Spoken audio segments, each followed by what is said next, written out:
A lot of bills are coming up again. Anything that has the black in it is mold. And so even beyond this... If you actually look, you can see the color the pipe was supposed to be. Because it's silver and shiny. But it's all this. Everywhere. And then even back there is a bunch of black insulation, but they're not planning on going back there at all. They're just leaving it how it is, essentially. And it's been like this for a week now. I have a blanket separating us from the kitchen, so that way we're not exposed as much to the mold in there as we're still living here. At this point, it's been over 2 weeks. My kids have been sick. Runny, stuffy nose, lots of congestion, lots of random coughing. They're exhausted all the time, and they just cry a lot.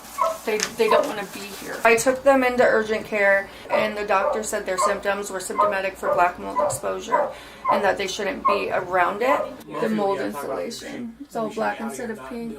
And so this is when they have to take a bath afterward. Right? Well, yeah, they don't even take a bath. That's like for coming in and just using the bathroom. Just to use the bathroom? Yeah, because when this door is closed and you open it, it's a really strong mildew smell. What the blanket is for? Because, so the neighbor won't see into our shower? You guys can look up and see. Yeah, we can see it, the neighbor upstairs, their bathroom. So that's why my husband put that up last night. But every time we move the blanket, stuff falls on us. And you can see like where the bubble from where there was a lot of water. You need to come out here and cut this out. But they haven't done anything else.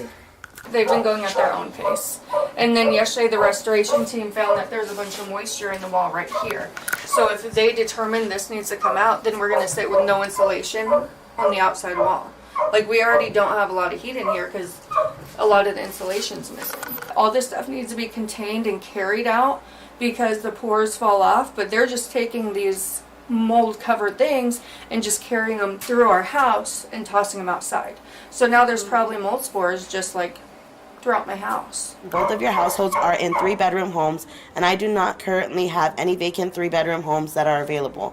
For that reason, and due to your unhappiness with the property, I am offering you the opportunity to locate new housing, and we will forgive your November rent. 3 weeks already. They fogged it, so we're out here like 4 hours in the cold. Yeah, for 3 weeks straight.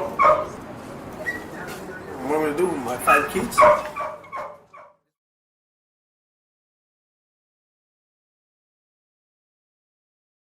Now to some consumer news. A resident of Cortez had reached out to our station saying that she found mold in the home that she was renting. Our reporter Alex Prieto Rivero spoke with Christy Carter, who took the case to court and now has advice on how others looking to buy a home or rent can avoid winding up in a similar situation. It was everywhere in there, underneath the carpets, in the subfloors, in the laundry room, in my son's room. It was just black mold everywhere. Christy Carter moved into a rental property 7 years ago with her 2 sons, and for the past 4 years, her family suddenly suffered from unknown health problems. Then in January of last year, Christy discovered mold growing in the kitchen. She asked her landlord to remediate the mold, but was left unsatisfied. I asked for a professional to come out. She had scheduled with them to come. I took the day off, went to go wait for them, and they never showed up. Carter called the company and was told her landlord canceled the appointment. Carter says a crew eventually did come to the property to remove the mold, but the solution applied wasn't the right treatment to kill mold in wood. They just gave me the runaround. They wouldn't come fix the mold. They told me that I was lying, told me that there was no mold in there, that I was making it up. So I had found more behind the dishwasher and sent them pictures of it and told them I'd keep finding more all the time. Eventually, a team came out to remove the mold, and during that process, the team tested the air. That place told me that that was the worst mold-infested place that they have ever seen in their life. That's when Carter took her landlord to court and wound up with a settlement. Carter has this advice for any future property owners or renters. I would definitely have people make sure that there is no mold in their homes. Maybe do like an air sampling test or something before people move in. Inspect everything really good, because just because your house is clean and stuff doesn't mean that there's not mold growing in there. It likes to hide. It likes to be in dark places, under floorings, under cabinets, underneath your washer and dryer in your laundry room. It's a cautionary tale for both renters and landlords. Alex Prieto-Rivero, KREX 5 News. Good Friday evening, and thanks so much for joining us. I'm Laura Painter.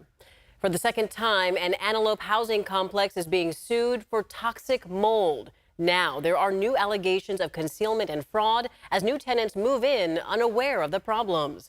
ABC 10's Devin Truby hears the details firsthand from residents. And Devin, it's not looking good. No, certainly not, Laura. Look at these photos. The mold all over the walls, the cockroaches that you just saw, even mushrooms growing indoors. Everything just crawling all over the floor. Now, as part of this lawsuit filed this week against the arbors of Antelope, there are about 200 more photos that look just like this. I was feeling nauseated. Thinking because it was my last trimester, I wasn't really understanding why I was feeling sick towards the end of my pregnancy when everything was going pretty good until I seen the black mold in my master bathroom. Jazzy Williams, her husband, child, and newborn lived in the arbors at Antelope for a year with black mold. Working from home, Jazzy was inhaling it 24/7. Thousands of dollars to move in, and then to be told that there's nothing that they could do. They're just going to put up a plastic tarp, and leave my family inside of this while we're missing a wall, and it's wintertime.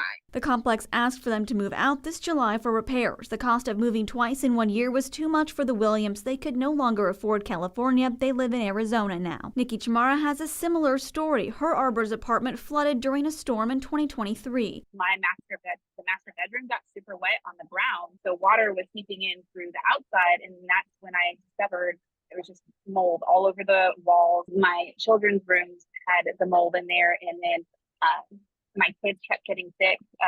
I had to go multiple times to the ER. These are just two of about 150 people John Miller is representing. He sued the arbors and won tenants a settlement in 2023. Now he has another lawsuit against them. Besides the mold, he's also suing for fraud and concealment. In other words, people are still moving into the complex without being told about the pre-existing conditions that exist there, such as the water damage and the mold and the mice and the rats and the cockroaches. So in our opinion, that constitutes fraud. In California, there are several laws regarding mold, including a landlord must disclose it, respond and fix it when residents report it, and pay remediation costs. We reached out to the owner of the complex but have not heard back. Now, there's also another complex at 6058 Riverside in South Sacramento that is also being sued for mold. Laura. Wow, those images are really hard to believe, but the truth is stranger than fiction there. A disturbing story, Devin. We know that you'll be following it all for us. Thank you for the update. Pockets of light rain in the valley today, but tomorrow things could get serious. Yeah, we have the potential for thunderstorms, heavy downpours, maybe even flooding, but that may not be the only thing affecting your homes. ABC 15's Stephanie Hockridge is taking action tonight on another intruder that needs to be top of mind this time of year.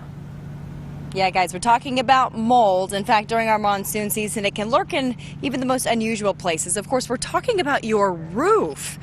The experts say for a lot of people, it's out of sight, out of mind, and they just don't realize they even have a mold problem until their roof starts to leak.